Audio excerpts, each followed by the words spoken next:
And we're recording this session. Obviously, Peter's the moderator, and the rules of war are that we will always use respect and courtesy, but you can criticize the hell out of me as much as you like. I'm happy for that. So don't feel apologetic, guys, when you get in that mood of wanting to challenge. That's how we learn. That's how I learn. That's how you'll learn. I don't think I've ever had a class where somebody hasn't argued, so I expect war to end up being the same. And that's great. There will be diverging opinions and there'll be converging opinions. And if out of it all you come away saying, oh, I've got it right and Mark's got it wrong, well, that's a great outcome for the night. If we come out with it with something better between the two of us, then that's a fantastic outcome for the night. So please feel comfortable with that. So yes, we're looking at how the Standard Australia Standard drives things, essentially. And it's not a document that's perfect, and we acknowledge that. There's some technical errors in there. There's some referencing errors. There's some things that are missing. For example, we don't talk about anything to do with the timing of work. So I'm assuming that pruning roots on a deciduous tree in late autumn, early winter is nowhere near as problematic as pruning roots on the same tree during bud burst. Would we agree on that? Yep. Yeah, good. Okay, I thought I might have had some argument on that one. So, and it's interesting, a lot of what we do with the Australian Standard and how it got to where it is fascinating. We used to have a British Standard. That was the real first one that came out. The British Standard was revised. The Americans said, yes, look, that's great, but 10 times trunk diameter, you know, if we have a 10-inch diameter tree, that's 100 inches. Oh, I've got to work that back to feet. That's going to be hard. Let's just make it 1 inch to 1 foot. And in doing that, we immediately increased the protection area by 44%. Think about that. 10 times, 12 times, 10 times 100, 12 times 12 is 144. So 44% increase. And the interesting thing is, trees in Northern America, the cooler part of America, the USA I'm talking about there, sorry, I should be clear, and trees in England have less desirable conditions for root development than trees in tropical Queensland, for example. So we've applied a really harsh condition. And the great thing about that from our point of view, the standards point of view, is that as arborists, we really shouldn't be getting things wrong. We've got lots and lots and lots of fat there. And you probably have all noticed at some stage or other, you've written a report, you said you can't do this, you go back to the site, they've done almost everything wrong. And if you're old like me, 20 years later, you go back past the site and you say, damn, it was a shame that tree didn't die. They would have proved to him I was right. And so a lot of builders and developers have learned as a result of sometimes our concerns that we're often wrong. And certainly I fit into that category both ways. There've been times when I thought, there's just no way this tree is going to die. And I can think of a wonderful one where everything was right. It was just one of those sites. I went out and photographed it. This is the way it should happen. And about 6 months after they started the project, the damn thing got hit by lightning. You know, you never know what's going to happen in the end. So we've got an Australian standard, and the purpose of the standard is what? Anyone want to have a guess at it? Give us something to work with. Yeah, something to work with. Yeah. What's the aim? Why? It's an opportunity to give arborists work. Is that the Tree preservation? Protecting trees on development site. Yeah, protecting trees on development site. Trying to make sure that at the end, what we retain is healthy, viable, and is going to be something that is going to contribute to the landscape for some time. What we don't want is trees that are dead, trees that are dying, trees that have gone into a spiral of decline, or trees that are structurally screwed up. So that's the aim of it. Who's our target audience of these documents? Is there more than one document, I guess is a good question. There's a range of stakeholders that are interested in that. They include the property owner and the developer, the builder, the government authority, or anybody that's got an interest in it. Yeah, neighbouring people. So it's a difficult document because you've got lots of different parties, all that we're communicating to. We're not communicating to just one of them, but all of them. So it's of the reports that we write, it's probably one of the most frustrating from my side, because I'm never quite sure where the limits are. So I'm just sort of getting Michael into the stage where he's ready and warmed up to have a how come. So the first stage, I guess, is we're going to go out and do the assessment. We've got that fine. We'll do that separately, but we're going to communicate a preliminary assessment back to somebody. And in that case, it's usually the design team. That's what the standard says it's for. It's the design team. So that document's going to be very different than your final arboricultural impact assessment report, even though it may be contained in your arboricultural impact assessment report.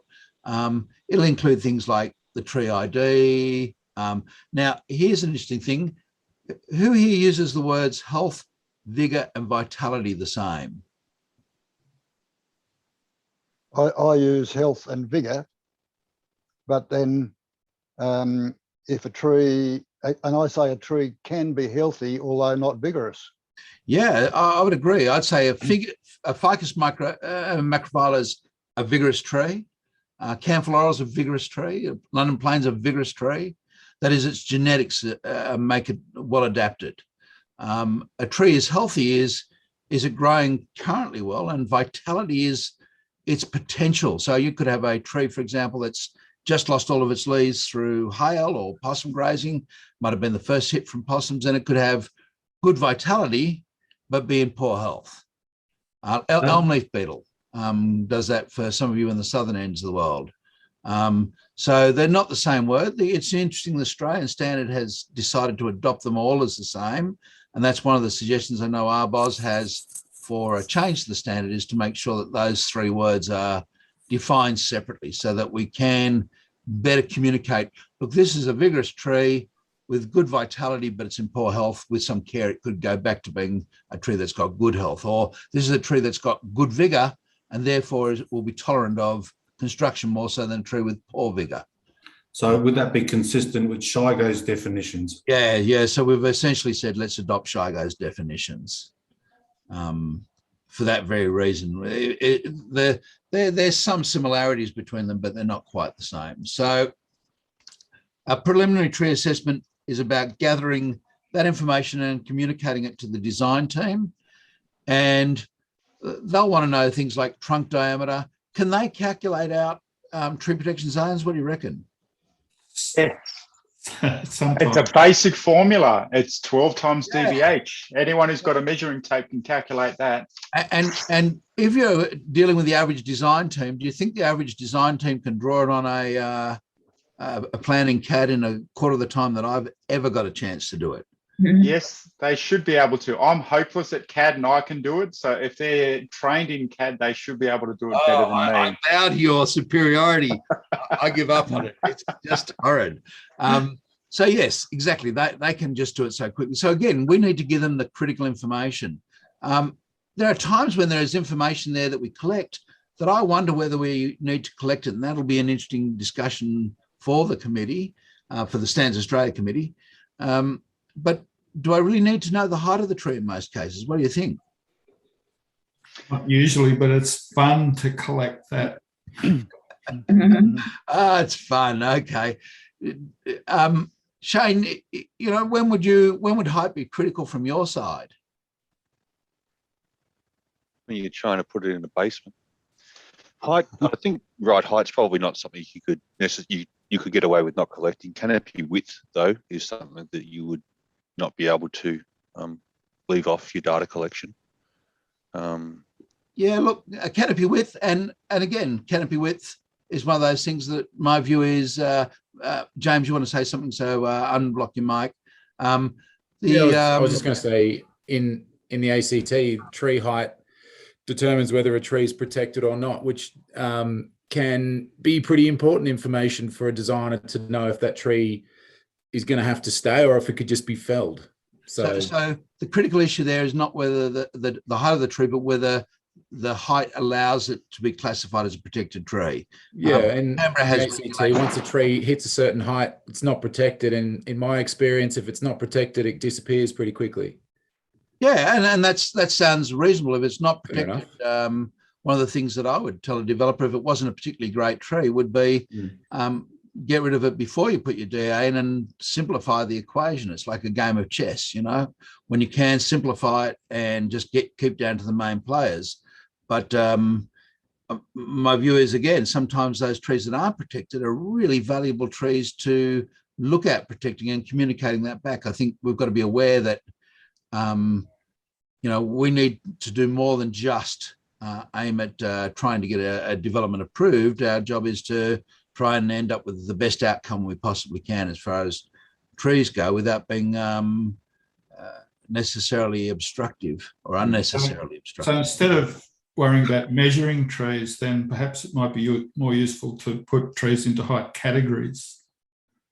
Yeah, look, I think one of the advantages of height is that it allows another person looking at the site to get an idea. Oh, yes, tree 7 is 6 metres and tree 8 is 9 metres and tree 10 is 12 metres. Well, you know, they should be 3 different heights, even if they turn out to be 7, 9 and 11 metres high. They should be proportionately different in height. That's exactly right, yeah. Should they be measured? It's interesting. I remember going to a lecture by Craig Hinton, and Craig said, estimating tree height's one of the things that arborists do the worst. I've got a hypsometer, so I do measure them to an extent, but once I've measured a few on a site, then I tend to estimate the rest of them. I think getting some basic dimensions is pretty important. And also the canopy spread is important when you've got, you know, looking down the track when there's the development's going on, the machinery working under the trees and plants like that. So you've got to calculate your landscape significance and retention value, and that all comes from your volumes. Yeah, look, it's interesting. We'll get onto landscape significance value in a few more minutes, but just looking at a development, in many cases, the trees that we're assessing, and again, I don't know, it might be very different in other states, but in New South Wales and Sydney, I'll tend to get 9 out of 10 times, I won't get to do a preliminary tree assessment. 9 out of 10 times, I'll get a finished design, and then they need an arborist report. And I'll be able to get some design tweaks done, but seldom will I be able to get major design changes done at those stages. Is that the same for other people elsewhere? Do I see David with thumbs up? Yeah, absolutely. I can say working in Melbourne, more and more architects are getting me to do a preliminary report and tell them what the TPZs are before they start on the design. More and more often that happens. I get it probably once or twice a year. I get to do a preliminary where it's truly no design has started. You know, they've just got a basic concept they're going to put something on. And they're often the hardest things for me to do because, you know, then I've got to ask what the significance is and how you figure that out. And that's a really interesting question. What is the significance of something? Is it the significant because it's endemic? Is it significant because it's a native tree? Is it significant because it's a big tree? Is it significant because it's visually apparent from the street or neighbouring properties? What makes significance? All of those things. All of those things do. All those things do, yes. So, and then, you know, this is how do you measure them type thing. And so we come up with a whole pile of somewhat subjective processes for dealing with that. And I'm not sure that we necessarily need to be precise. One of the things I am certain of is if I go out and say a tree is significant, Shane might not argue with me, but if I go out and say a tree is not significant and Shane thinks it is, he will argue with me. Is that a fair comment, Shane? We would have a very polite conversation, Mark. We would never argue. Sorry. I think in that, and we talked a little bit about this before you turned up, different states, different regional council areas have different regulations in relation to development. Victoria is slightly different to New South Wales, and I'm not too sure how it differs to other states, but our planning controls say these that if you need to ask the local government authority for approval, the planning scheme sets out what the answer should be to the application, and when that includes tree controls, the neighbourhood character influences the decisions and any protection overlays. So we could have trees that are seen as significant insofar as the way they contribute to the amenity of the area, but aren't protected because the neighbourhood character says we love these type of trees, but there's no protection over them. Then we can have other areas where the trees are protected by an overlay, but the neighbourhood character doesn't say much about trees. And so I think it's possibly starting to go, well, it's a little bit outside the purview of the arborist to explain the importance of trees against the decision-making regulations. I guess, Shane, my point is that if I tell you the tree's not significant and you think it is, as a consent authority, the tree's significant. So I'm not there telling you how to suck eggs. I'm just suggesting that this should be significant or this may not be significant. But I think we'd agree that the trees that aren't significant, and that's where I always say to start off with, is the things that aren't significant are trees that are dead and have no habitat value, trees that are invasive weed species, trees that are in a state of decline, an irreversible state of decline. Those trees are usually the ones that there's little point in doing anything to retain.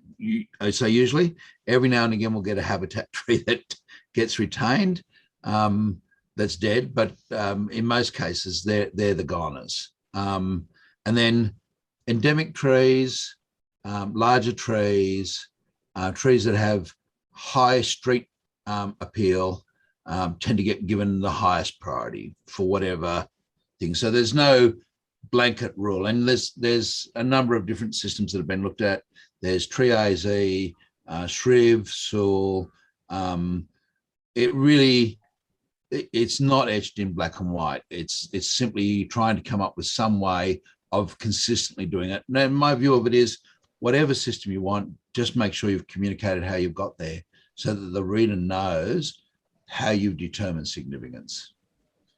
And it's not black and white. I could say a tree is not significant, and Shane is perfectly right as a consent authority to say, no, I think this is significant. And I don't know whether those of you in private practice have had that experience where you look at the tree and think, well, I wouldn't have said that, but I'm not the decision maker.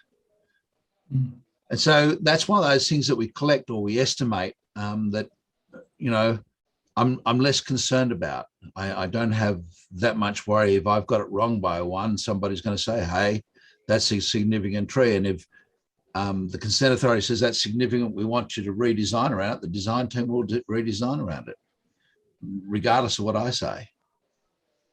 Or they'll head off to court to have the court make the decision. I'm assuming that's sort of what happens in Adelaide, Michael? Yeah, that's right. I mean, we've got basic rules based on tree trunk measurements. Does a tree have a trunk circumference of 2 meters or more? Then we have the second test is a range of attributes, which are things that you've been talking about. Quickly, they are character and amenity. They are rare and endangered. They are important habitat value. They are notable visual element in the landscape of the local area.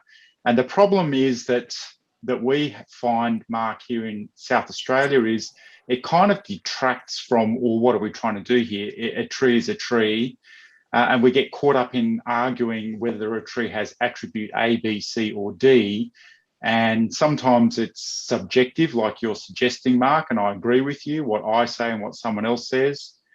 So sometimes that can detract from, let's just protect the bloody tree. But it is embedded in our legislation and we have to unfortunately go through that process. So yes, we do have to measure tree height because it contributes to the answer, is it a notable feature in the landscape of the area? Yeah, so that's great. So again, it's got to be driven by the context in which you work. Certainly my experience is that I don't get hung up on that sort of thing. You know, I put it down, I estimate the significance between low and nil. Nil is a tree that I don't think should be retained. And essential, and my essential trees are trees on neighbouring property, or anything that has historic, cultural, or environmental significance. So stuff that's protected under threatened species and things like that. So they're the ones that are nice and easy for me. It's everything else in between. I don't care if I got it as a medium or a high. It's not so significant. And the other thing is, I'm comfortable with, and it's something that we need to be comfortable with. If it's a preliminary assessment, I'm comfortable assessing a tree as being a tree of high significance and seeing it go. And I'm comfortable with that because that's unfortunately a part of the nature of development, whether we like it or not. I think that development doesn't always value trees as highly when we're particularly when we're doing things like increasing density of land use. Trees tend to get given a lower priority. I think that my understanding of trees A to Z is that Jeremy Barrell looks at whether a tree is an A tree, a good one, or a Z tree, a bad one. But if it's an A tree, if it's a significant tree, then at some point you may have to make a judgment as to whether the development is more important than the tree. And if you can't do what you need to do with the development and keep it, then which is more important, the development or the tree? So if you've got a gum tree, which would be an A tree according to trees A to Z, it's a significant tree, but you want to build a hospital, well, maybe the hospital is more important than the tree. Yeah, and that's exactly the way it goes. And the interesting thing there is that's where I say, I might look at it and say, yes, look, it's Sydney blue gum. It's in an area where Sydney blue gum high forest is present, so it's an endangered ecological community. But we're building a residential tower. It's approved for medium density, or it's approved for commercial development. It then becomes not me that says that. I just simply say it's a significant tree. And then it's up to the consent authority to make the decision about how that gets handled, what the way up is. I'm not the consent authority. So compatible is the retention of the tree compatible with the proposed development? That's about as far as we can go, I guess. Yeah, that's right. Is it conceivable to retain this tree? And I mean, you'll have all seen it at some stage or other, or you definitely will, where things such as a simple flipping the garage to the other side of the property allows for the retention of a tree. Putting the pool on the other side of the property allows for the retention of a tree. Little simple design changes that really have no impact. Sometimes they can. Sometimes those can cause significant impact with things like basics and things like that. But oftentimes little tweaks allow for the retention of a tree. And I can think of a site where I was dealing with a wonderful native species, Eucalyptus longifolia, and it was the only one of its species left in the area. And the question is, do you retain the tree or do you remove the tree? And council said no, and the court, very wisely in my mind, the Commissioner Fakes said, look, let's just simply move the whole building 2 meters forward of the building line and let's retain the tree. The only drawback in that whole proposal was, of course, there was no ongoing propagation, so we still only end up with one of this species left. And I think there's something good about looking at it more holistically than just the same property. But again, that's not my job. That's the consent authority. And, one would hope that consent authorities are starting to put that together and saying, look, let's propagate and let's, replant in the area and that sort of stuff. So at least we get some reproduction occurring again. So we've got this situation where we've gone out, we've done some preliminary information, and we're giving that back to the design team. Ideally, this would happen. And some of you have said, yes, look, this happens more often than not. Sydney-wise, it happens less often than it ever should. But ideally, that is what would happen. And the people that are really responding to that are the design team. So where can we put buildings? How can we tweak things? And they'll often figure that out far quicker than I ever will using CAD. They move things around like it's just a little box and they figure it all out quickly. Michael knows how to do it. I struggle just starting up a draft site. It drives me crazy. So that information, how formal is that as a report, do you think? Well, it depends. I'll say from a South Australian perspective, well, not South Australian, from my perspective, it depends on the client. If we're dealing with a mum and dad client, they don't want report A, then report B, and then report C. So on a smaller job, for example, I might deal with the client and work out a tree protection zone, and in an email, give them 10 dot points and say, here's your tree A, B, and C that are protected by law. You're required to retain them. Their tree protections are X, Y, Z. I might plot it on a CAD plan for them and say, here, go away, go to your designers, and that's one of your constraints amongst many other constraints. Go and work with that. And that works quite well. And I've got a lot of clients, and Tom might have the same here in Adelaide, that they've learned that don't go to council and you've got your design sorted and you've got your benchtop colours picked out, because it's only going to get thrown back at you. So we've created really good relationships with lots of designers now that they come straight to us right at the get-go. What are our constraints? And so what I'm saying here, Mark, is that we might start with just basic email information. Here are your constraints. Here are your design parameters. Let's work together. And then we might do one big finished report at the end to help the client save time and money.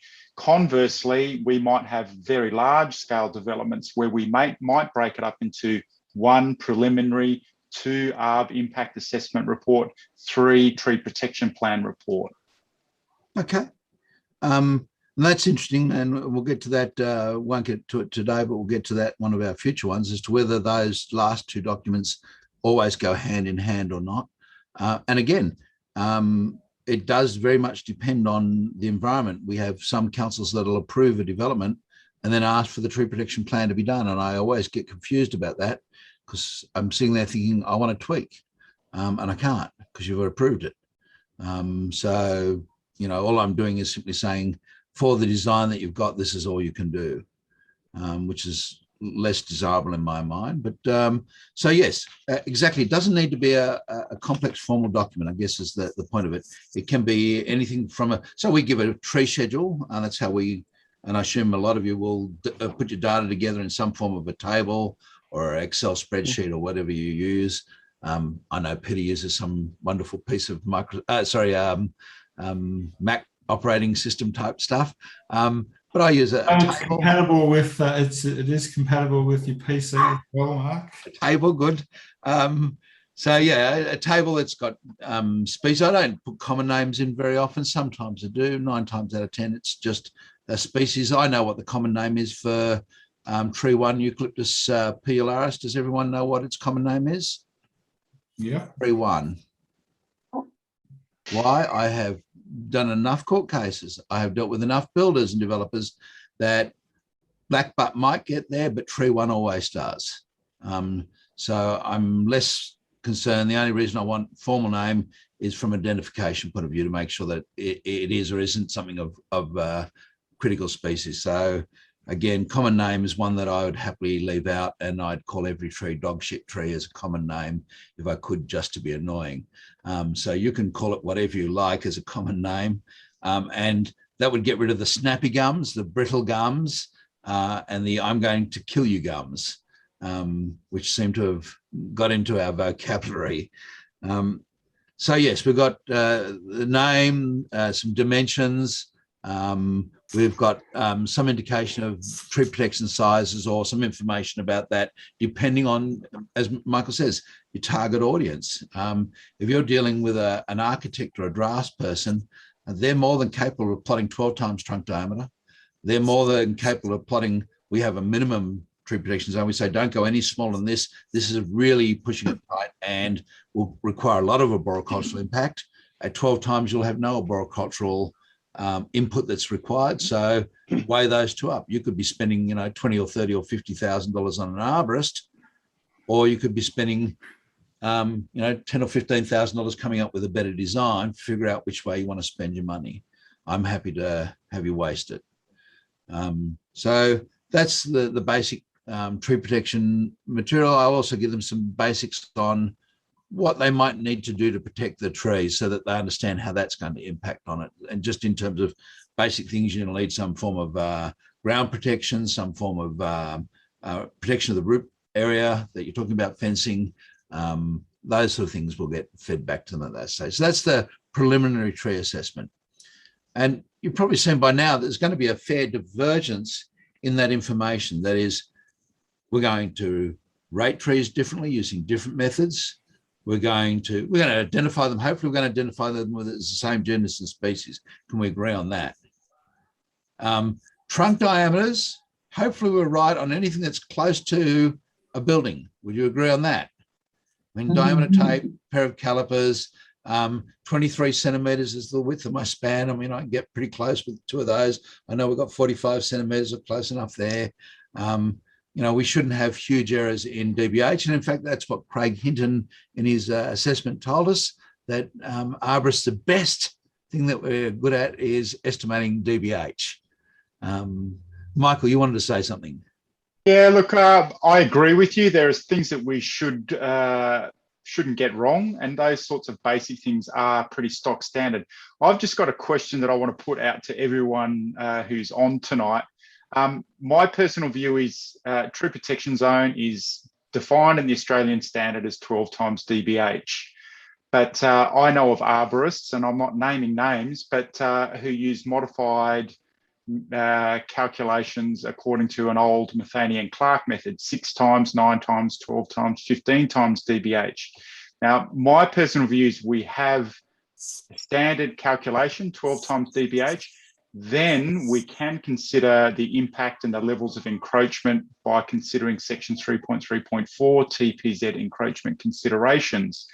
So my question is, do people agree with 12 times DBH, or can we vary the calculation of the TPZ at the start? Can I have a go? Because this is one of those questions that's will go before the committee. 12 times is great. What it says at 12 times, and a 10% encroachment, by the way, which means 8.4 times if you're a tangent on one side. So if I'm constructing beside a building on one side only, and the tree's there, 8.4 times trunk diameter to the edge of the building, and there's a minimum encroachment. The standard says that if that's what you're doing, you don't need an arborist. So here's my point. You're not worth paying for if you can't get closer than that. That's our job as an arborist. It's the only thing we're paid for, figuring out how to deal with minor and major encroachments. Other than that, an architect could well and conceivably say, there's one tree, I know it's a Sydney blue gum, we're 12 times trunk diameter, we can put a fence around that and we're compliant. Don't need an arborist report. And they'd be right. I mean, some councils in Sydney still require an arborist report in that situation, that's fine. So the 12 times trunk diameter is a trigger point. And the trigger point for that is that's the point at which the arborist needs to start doing his work. I disagree in the sense that I don't think that it is possible for other people who aren't arborists to always get that right. So, for example, I often look at reports that have been put together by ecologists, and they often measure the trees at a different height. And then I get surveyors who measure trees, and they don't measure the diameters properly either. So I get information through from those guys, and I've got to chuck it all out, get them to change it all, because it's not actually right. I would concur with that. Assuming that they've measured the trunk correctly, and they're at 12 times trunk diameter, we're not needed. That's what the standard says. And so realistically, our role is to go beyond just 12 times trunk diameter. So I've got a question to go back the other way for Michael, and that is, if I'm going to transplant a tree, let's say I've got a nice big fig tree and I'm going to transplant it with, let's say, a standard transplant for a fig, maybe 4 to 5 times trunk diameter radius, so 8 to 10 times trunk diameter total for the root plate. Can I do that under the Australian standard? And it's an interesting point, Mark. I remember we had a conference many years ago, a Dutch lady, Annemiek van something or other, and I asked her exactly the same question, and it was an interesting discussion. And so the answer is, can I do it? Because, I mean, I know that, for example, when they moved the Buckland Yew, which was, I think, in 1880, they moved it, it had a 2.4 metre diameter trunk. They moved it with a 5 metre by 5 metre root ball, so a little bit smaller than the Australian standard. The tree was only about 1,200 years old at the time, so it was a young tree. In 1900, I've got a photograph of it. It looked very good. It lost a limb in 2007. I'm guessing eventually it'll stress. It lost a limb because it got overweighted and grew too much. You know, that was only a 97% encroachment. And my argument is that if you treat 12 times trunk diameter as absolute, that is, you can't get any closer than that in most circumstances, there's a problem. The problem is that good scientific rigor says anything that's got a 97% error is not a valid formula. It's just simply a trigger point.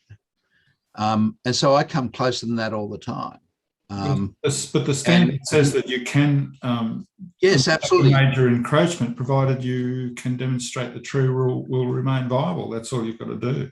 Exactly what it says. And so that's a part of it. So Matheny and Clark had that system because it was intelligent. You know, to say, look, young trees, some species, you can do a lot more, you can get a lot closer. Well, that's what we now need to demonstrate under 3.3.4. How do other people justify encroachments into structure? Can you encroach in your structural root zone? And how do other guys justify it? The standard says, yes, you can encroach in the structural root zone. And the first thing to realize is that Maddox's structural root zone equation is an indicative equation as to when you need to start thinking about the impact of root severance. It is nowhere near a prediction of failure. And he makes that very clear in his publication.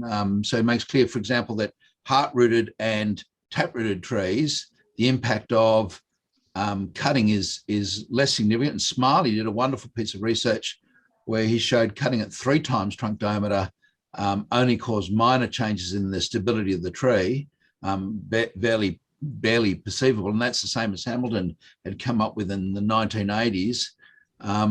So what we get is this 3 times trunk diameter is closer than this Maddox equation. But then you get Smiley say, look, on some species, we were to go all the way up to the trunk and cut half the roots off circumferentially around the tree. And a number of those trees didn't fail. What was really interesting in that is those trees that did fail, and I love this, the trees that failed in wet weather failed towards the cut roots. That is, roots help support the tree, amongst other things, in compression. So sinker roots or a tap root, and you've all seen, and we say that trees don't have sinker roots, and we say that trees don't have tap roots, but you know, probably 80% of our eucalypts have sinker roots, and significant sinker roots.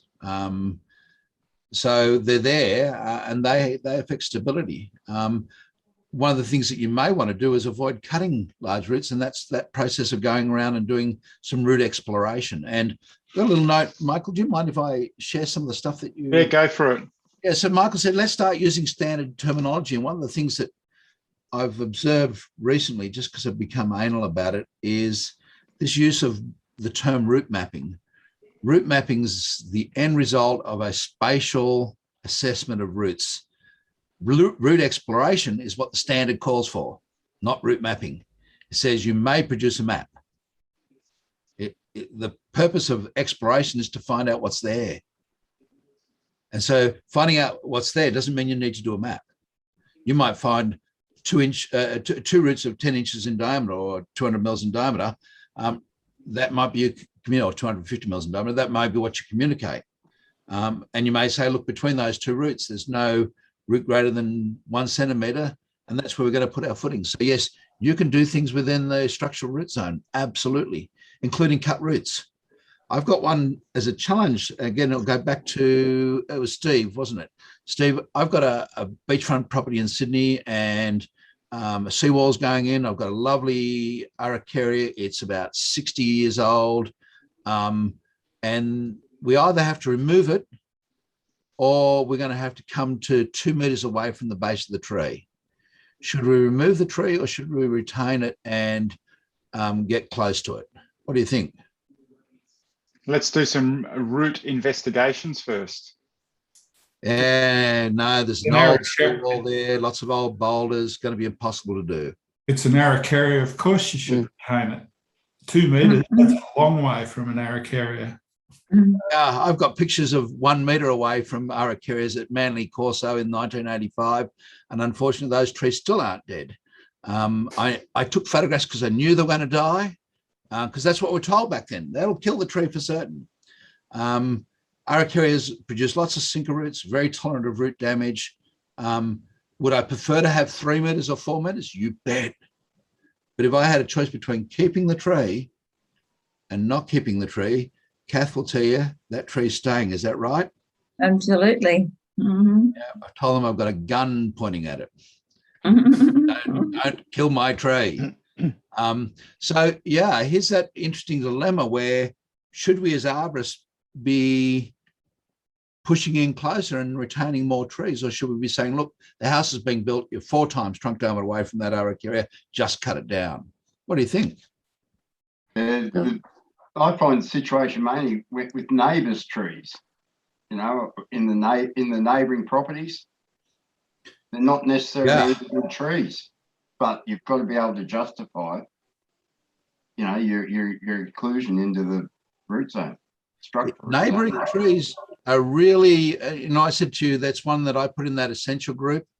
And if there's a duty of care I have on a site, those are the ones that give me nightmares.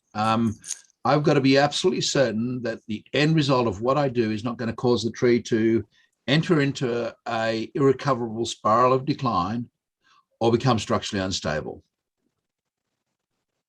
That's my duty. Now, that's a scary one, but it's interesting. Mick Rogers down in Yarra Council when he was there. Is he still down at Yarra, Shane? No, I didn't think so. I thought he'd gone off in private practice or something, joined the bad side of things. Mick was dealing with London plane trees, and they'd get to the stage where they had to do root pruning, and he would prune first order lateral roots at the trunk in wintertime. And said, come springtime, you never noticed that they had the root cut at all.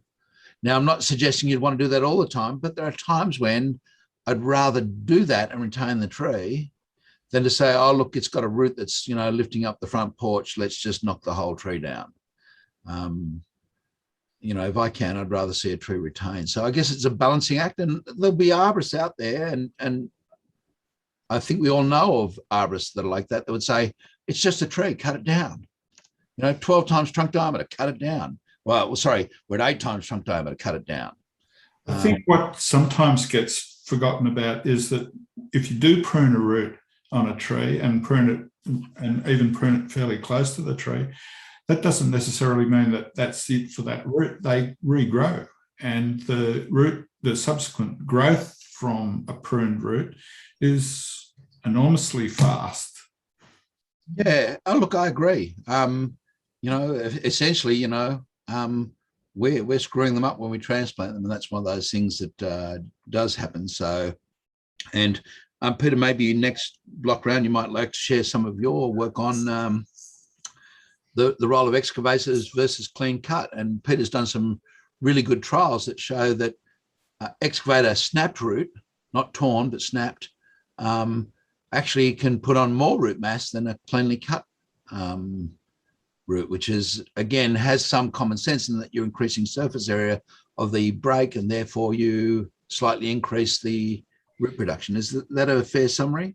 That's pretty close to it. And yes, I have just completed a 2-year project on looking at those differences.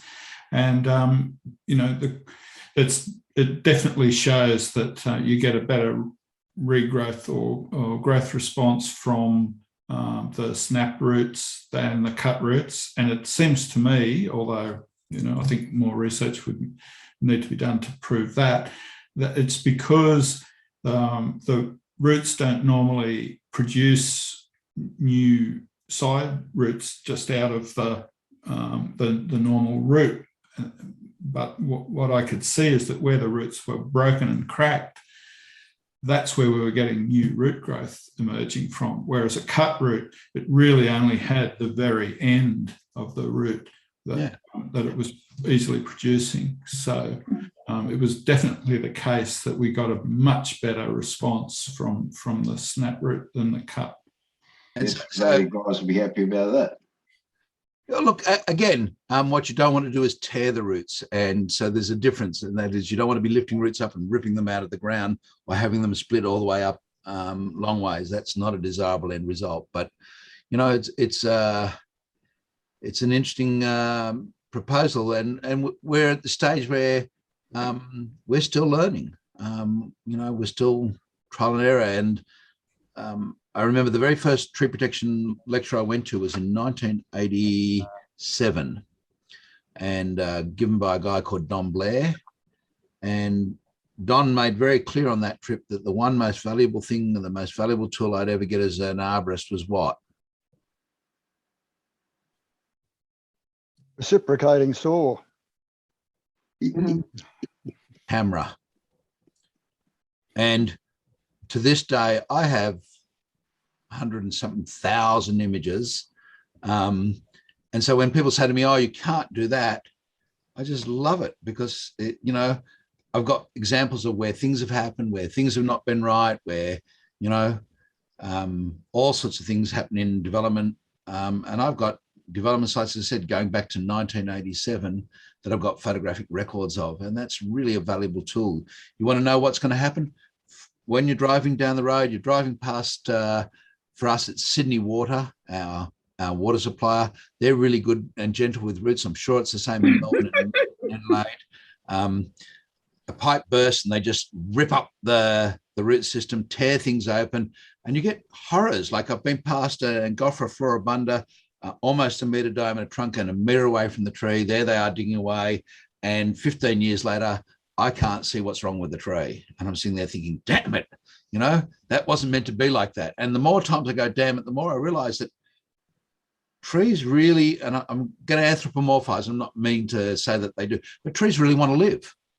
They've got incredibly strong inbuilt survival mechanisms, which means when I see trees declining on a development site, my general view is the builder's really working at trying to make them die. Mm-hmm. It takes effort. It's not just oh boy, we ran the truck over that spot once. You know, it's run the truck over it, trench it, put the concrete over it.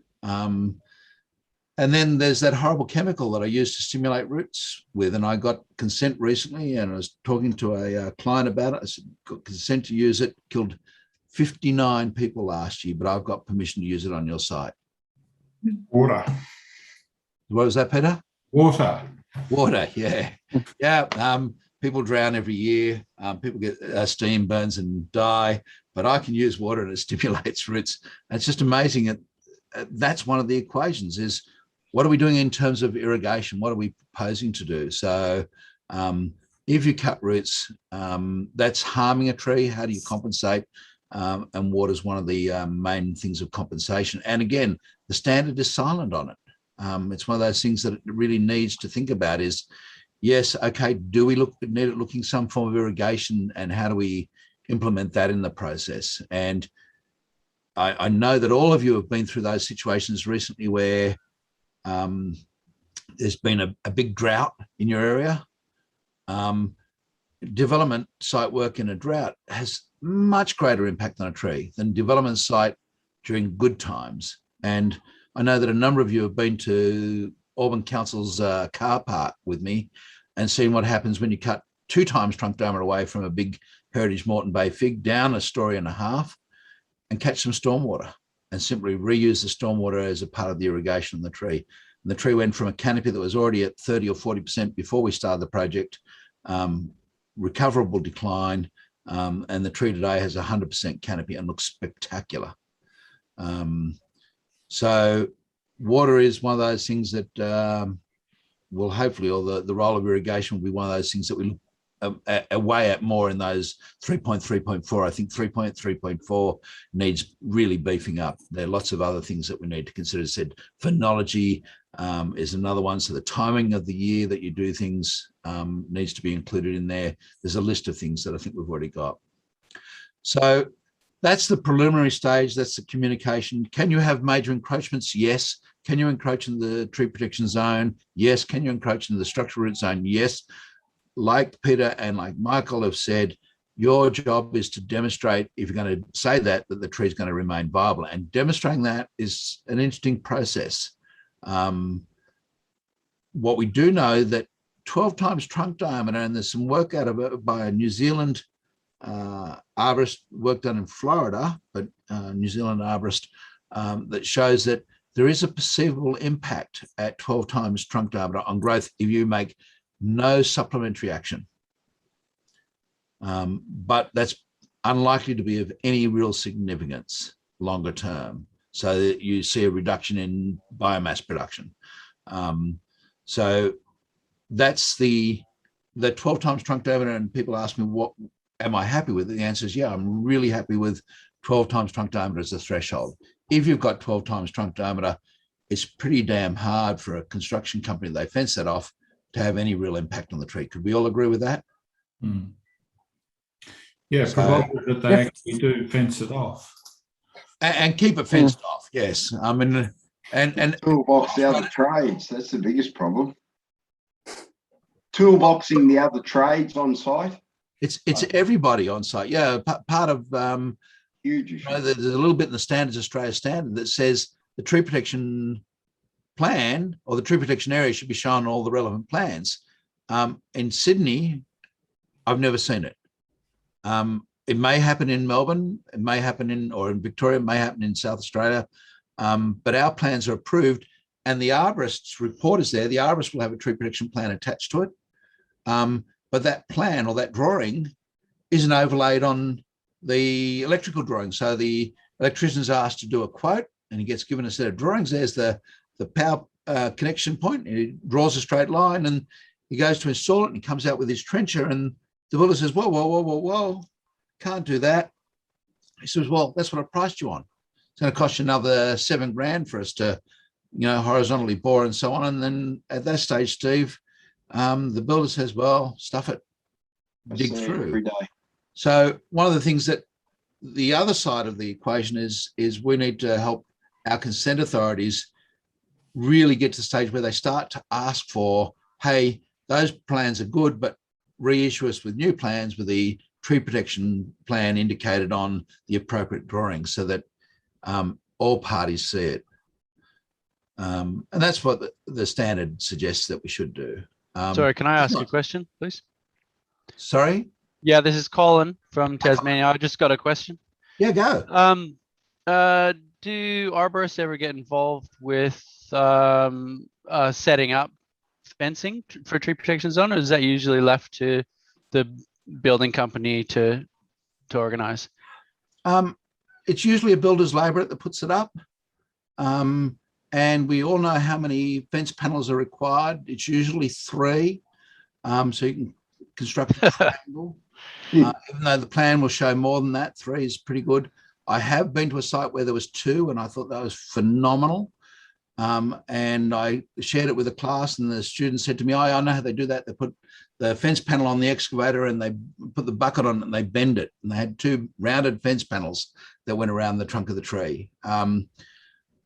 The number of times I go out to a site and see the correct area fenced off, maybe 5% of the time. I don't know how that's like for other people. So collecting evidence for like compliance of a tree protection plan, is that ever in the program in terms of the whole process from beginning to end? Sorry, say that again. Collecting evidence for compliance of a tree protection program. Yeah, look, I seldom see, particularly now that we've gone in New South Wales to the use of a lot of private certifiers. Usually what I see is maybe something right at the very beginning at the demolition stage. The fence is all in place. And then the next time you drive past, the fences have all gone, and you get a phone call at the end of the development saying, we need someone to sign off on this. That's the best we get. It's rare that we get anything better than it. Probably of the sites that I've done reports for that are going ahead at the moment, I'd say 5% of them are having some form of inspection done. 95% just ignore the inspection requirement. How many compliance certificates have you ever issued? In terms of, as an arborist, I don't get to do much of that. As a consent authorities, some of our consent authorities will pin, but most of them, almost all of them won't issue a pin for a breach. Yes. I reckoned a while ago that if I could pick up half of the penalty infringement notice in Sydney, which is I think 3,000 for an individual, 6,000 for a corporation at the moment. If I could get half of that, I could make myself a millionaire in 2 years, and I'd have to buy bulletproof glass for the front of my house. So I reckon they shoot at it. But it'd be so easy to just drive through a local government area and say, that's not compliant, that's not compliant, that's not compliant. I did a court case recently in a Sydney council area. The trees that they were looking at, complaining about the development going near, and diagonally across the road, you can see a development going ahead that's not compliant. Up the road, about 5 or 6 houses, there was another development that wasn't compliant. It's, you know, yeah, it's but a hard one. authorities don't. They're not continual. They don't enforce anything past the original report. It's not like Shane might like to be able to go and do that sort of stuff. No. Yeah, Shane. In Melbourne, the responsible authority, the local council, issues planning permits, and as I said, you know, it's slightly different everywhere we go.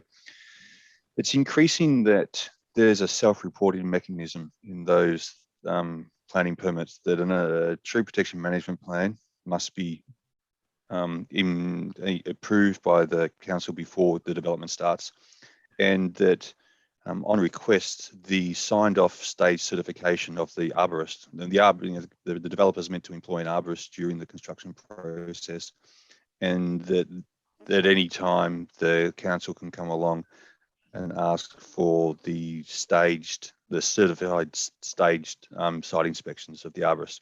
So tree protection fencing up prior to construction, at stage 1, at stage 2, at stage 3, prior to landscaping at the end. And that process is in place, whether it's followed or it's not. The responsible authorities enforcement team, depending on their resources and ability, follow that up or they don't. But getting back to Colin's original question, that's causing a market for arborists or tree companies, arboricultural companies in Melbourne, to install the tree protection fencing and to manage the tree protection fencing and to regularly attend the sites. That when the responsible authority or a regulatory agent requires an organisation, an industry to do things, and it's, go back to the most simplest, asking for fences around the street tree during the construction process was something before that was a consistent practice with local councils before your Australian standard came into place to look at the rest of the trees on on-site and neighbouring properties. That becomes a standard practice for a local government area, and the major builders that build in that area, it's just something that they start doing. And then you see that permeate out into other councils that don't have those regulations, because those major builders, just their standard process for all sites, have the fencing on the street tree to begin with, even when they don't not required by any regulation to fence the nature strip tree.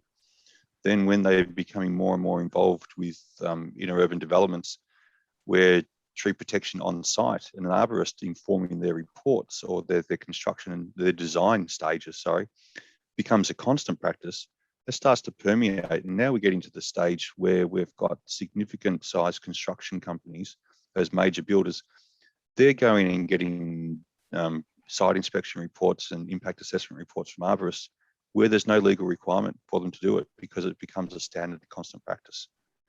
And I don't want to sort of bang on too much about that, but it's just said, you use the standard, and industry adopts a standard. The regulatory agent asks for that, requires that, and it starts to permeate through. And hopefully it's used where the regulation requires it to be used, but it starts to permeate to where it's not required to be used, because that's just what they do every time they do something.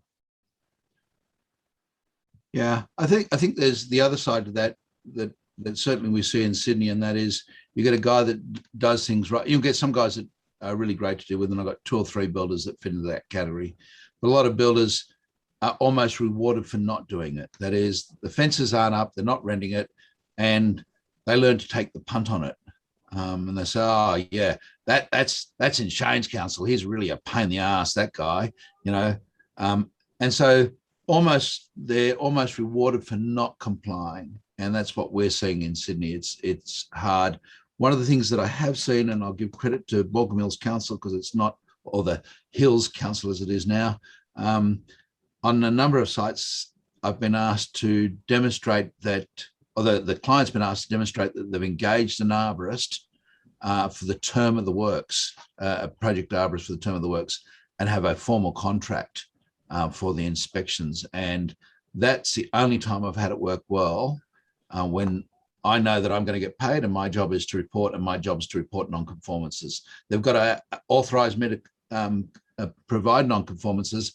Otherwise, I get to go out and I say, you've just dug right through that tree protection zone and you shouldn't, and then I can't do anything about it because I've got a privacy and client confidentiality issue with the consent authority. So again, Baulkham Hills Council has, or the Hills Council has required that on several occasions, and that just makes it so easy for me because I know I'm going to get paid, I've got an agreement, and I know I'm going to not get canned. The opposite happens where I go out, I look at the tree protection fence, it's in the right spot. I might even go out and install it. We've got a number of panels here. We've got about 200 odd panels.